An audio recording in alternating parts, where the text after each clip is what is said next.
Who's another business and or leader that you see out there in the world doing things the right way? I got the chance to run into a farmer that I've always deeply respected. His name is Curtis Millsap, and he has Millsap Farm in In Springfield, Springfield. Missouri. And if I'm being really honest about who has recently really touched me, he is one of the most gentle, impactful humans that I have come across in years. His philosophy, the way he interacts with other people, the way he can remain practical but full of love at all times is mind-boggling. And what he has done in his Springfield community with his farm, I've never seen anything like it. The amount of community that literally just like flourishes around this place. It's an oasis. It's bizarre. What Curtis has created, it's so unique. It's people from all walks of life that are just like it's almost like they're blooming on this piece of land that he is sown with all these seeds and in this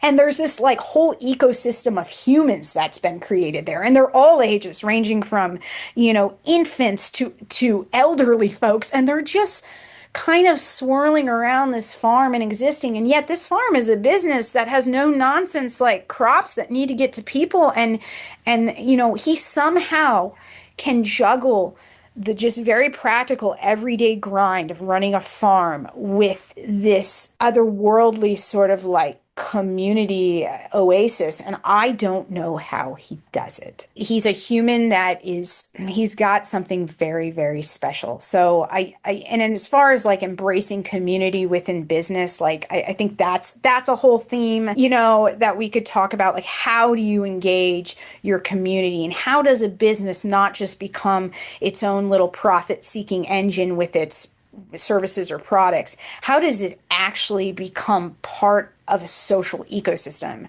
And he is the perfect example of that. Millsap Farm, Springfield, Missouri. He's incredible. I have to tell you, so before I lived in Washington, when I told you my story about how I've traveled all around, before I lived in Washington, I lived in Springfield, Missouri for 10 years. Oh my God. So And you know who I'm talking about.